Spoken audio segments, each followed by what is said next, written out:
Hello বন্ধুরা, কেমন আছেন? তা আশা করি সবাই ভালো আছেন। আমি আজও আপনাদের সামনে আরেকটি ভিডিও নিয়ে হাজির হয়েছি। তা গত পর্বগুলোতে আমরা একটা টি শার্টের প্যাটার্ন করছি, পর্যায়ক্রমে প্যাটার্ন মেকিং করছি, মার্কার করছি, গ্রেডিং করছি, সেটা আবার কোলো থ্রিডিতেও আমরা কাজ করছি। তা আপনারা যারা এই ভিডিওগুলো দেখেন নাই, তা আমি নিচের ডিসক্রিপশনের লিঙ্কগুলো দিয়ে দেবো, ওখান থেকে আপনারা টি শার্টের ভিডিওগুলো দেখে নিতে পারবেন। ওখানে আমি টি শার্ট প্যাটার্ন থেকে শুরু করে কমপ্লিটলি কোলো থ্রিডির পর্যন্ত কাজ দেখিয়েছি। তা আপনারা যারা প্যাকেজ কাজ শিখতে চান, অপটিটেক্স সফটওয়্যার প্লাস ক্লো থ্রিডির কাজ শিখতে চান, তারা এই ভিডিওগুলো ফলো করলে অনায়াসে কাজটি শিখতে পারবেন। তা আমি লিঙ্কগুলো ডিসক্রিপশনে দিয়ে দিব, ওখান থেকে আপনারা ভিডিওটি দেখে নেবেন। তা আজকে আমরা মূলত করবো একটি পোলো শার্টের প্যাটার্ন। তা আমরা সেম আগের মতোই আগে পোলো শার্টের প্যাটার্ন করব, গ্রেডিং করব, মার্কার করব, তারপরে আমরা এটাকে ক্লো থ্রিডিতে আবার কাজ করব। তা আমি পর্যায়ক্রমে কাজ করি, আপনারা দেখতে থাকেন। আমি প্রথমে চলে যাব আমার সফটওয়্যারে। আমি যে সফটওয়্যারে কাজ করি, আমি কাজ করি মূলত অপটিটেক্স 15 ভার্সনে। আমি আমার সফটওয়্যারে চলে যাব।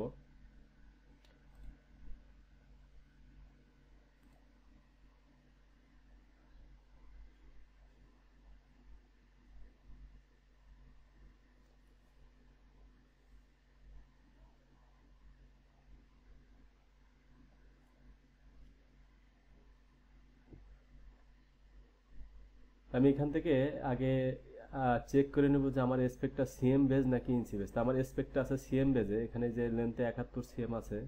তা আমি সফটওয়্যারটাকে আগে চেক করে নেব যে আমার সফটওয়্যারটা কিসের উপরে সেট করা। তো এখানে আমার সফটওয়্যারটাই সিএম এই সেট করা আছে, তাহলে আমার কোনো কিছু চেঞ্জ করা লাগবে না, আমি সরাসরি কাজ করতে পারবো। তা আমি বলে রাখি, আমি এই স্পেকটা কিন্তু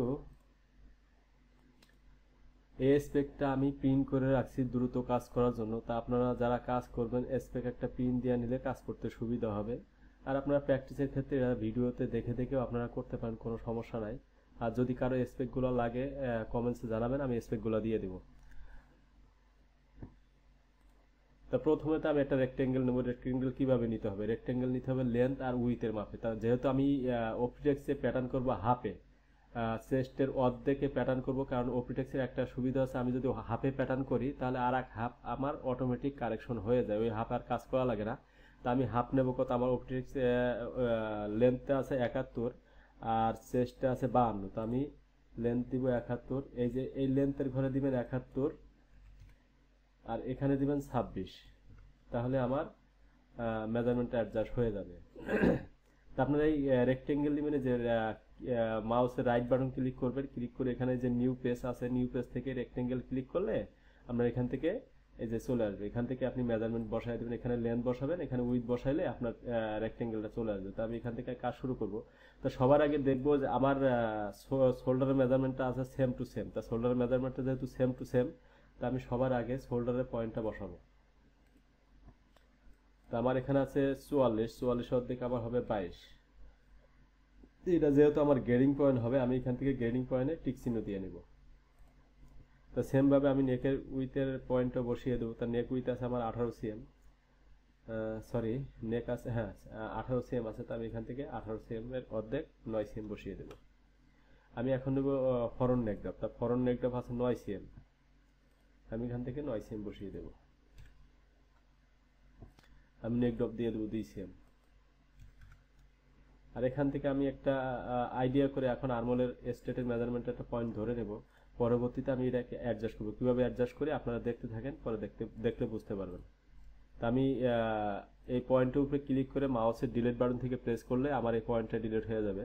তো যেহেতু আমার এখান থেকে এই পর্যন্ত শোল্ডারের মেজারমেন্ট, তাই বাড়তিটুকু আমার দরকার নেই। তা আমি এখন দেবো শোল্ডার স্লোপিং।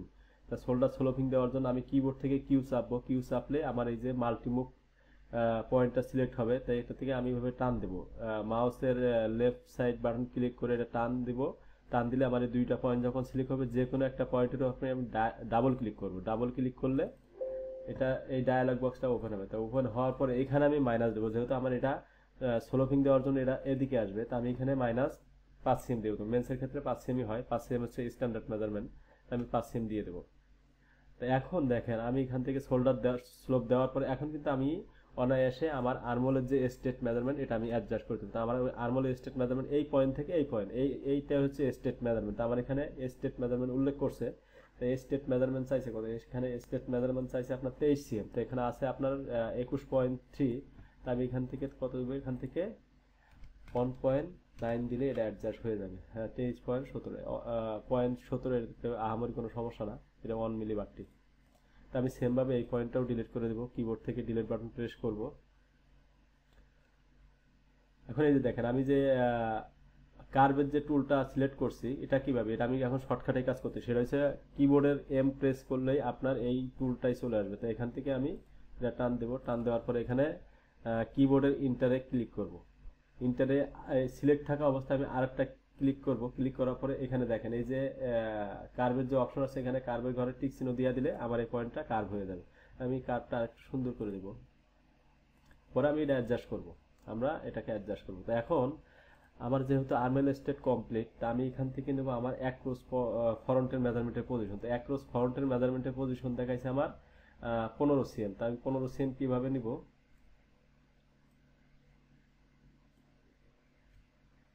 আমি আগে প্যাটার্নটাকে সেভ দিয়ে নেব। আমি যেখানে কাজ করতেছি আমার ফোল্ডারে সেভ দিয়ে নিব।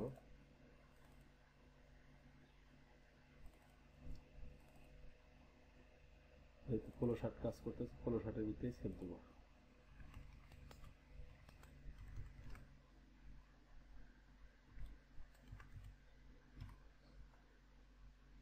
আমি এই যে এখান থেকে এই যে দেখেন আমি এটাকে ডিলিট করি, আমি এখানে এই যে লেফট বাটন ক্লিক করলে, মাউসের লেফট বাটন ক্লিক করলে আমার এই রুলারটা সিলেক্ট হবে। তো সিলেক্ট অবস্থায় আমি এই যে নেকের পয়েন্টের এখানে ছেড়ে দেবো, ছেড়ে দেওয়ার পরে এখানে এটা কিন্তু সিলেক্ট অবস্থায় আছে। তো এই সিলেক্ট থাকা অবস্থায় আমি এটাকে ইন্টার প্রেস করলে এটা এখানে একটা ডায়ালগ বক্স চলে আসবে। তো এই বক্সের ভিতরে যেহেতু আমার অ্যাক্রস ফ্রন্টের পজিশন চাইছে 15 সিএম, আমি এখান থেকে -15 সিএম বসিয়ে দেবো।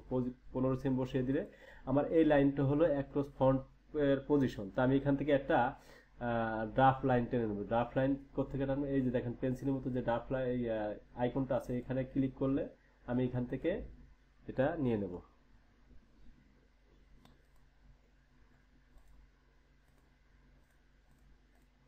তো এখন আমি আমার অ্যাক্রস, যেহেতু এটা ব্যাক পার্টটা আগে করব, আমি অ্যাক্রস ব্যাগের মেজারমেন্টটা এখানে বসিয়ে দেবো। তারপর অ্যাক্রস ব্যাগের মেজারমেন্ট চাইছে কত, অ্যাক্রস ব্যাগের মেজারমেন্ট চাইছে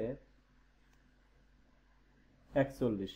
তো 41 অর্ধেক লাগবে 20 হাত। আমি এখান থেকে 75টা দিয়ে নেই, তাহলে আমার যেহেতু ক্যালকুলেটর নাই হাতে, কাজ করতে সুবিধা হবে। হ্যাঁ এখন 20 হাফ হলে এখান থেকে 2.5 সিএম আরো লেস করলে আমার 41 সিএম সেট হয়ে যাবে। তো এখন এটা তো আমার কার্ভ শেপ আসে না, তা কার্ভ শেপ কিভাবে আনবো, এখানে ক্লিক করার পরে আমি কিবোর্ড থেকে ইন্টার চাপ দিলে আমার যেখান থেকে বক্সটা আছে এই কার্ভের ভিতরে আমি টিক চিহ্ন দিয়ে দিলে এটা অটোমেটিক কার্ভ হয়ে যাবে। তা আমি এখান থেকে শেপটাকে অ্যাডজাস্ট করে দেবো।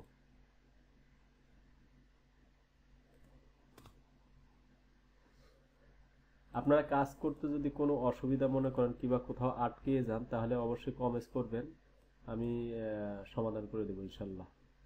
আমার ব্যাকপ্যাকের কাজ শেষ, এখানে আমি কপি করব, কন্ট্রোল-C কন্ট্রোল-V, এটা আমি কপি করে নিলাম। কপি করে নিয়ে এটাকে আমি ব্যাকপার্ট দিব,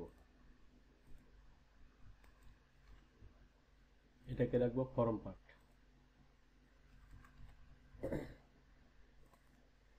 যেহেতু ব্যাক পার্টের কাজ আমার কমপ্লিট, আমি এখন ফরম পার্টের নেক্সট শেপটা নিয়ে কাজ করবো। তো এখান থেকে আমি সেম ভাবে পয়েন্টটাকে ডিলিট করে দেবো।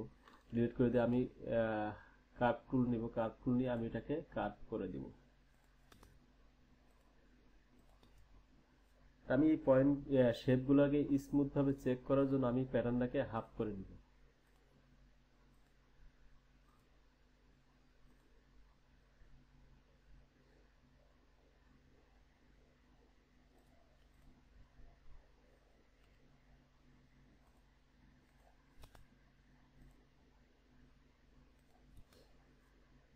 আমি এখন অ্যাক্রস ফ্রন্টে আমার মেজারমেন্ট চাইছে কত, অ্যাক্রস ফ্রন্টের মেজারমেন্ট চাইছে 39, তো এখানে আছে 41। আমি এখান থেকে 1 সিএম মাইনাস করে দিলে আমার অ্যাক্রস ফ্রন্টের মেজারমেন্টটাও অ্যাডজাস্ট হয়ে যাবে। তো আমার মোটামুটি ব্যাক ফ্রন্টের কাজ শেষ। তা আমরা পরবর্তী পর্বে দেখব সিল্ক কিভাবে করতে হয়, সুইং অ্যালাউন্স কিভাবে অ্যাড করতে হয়।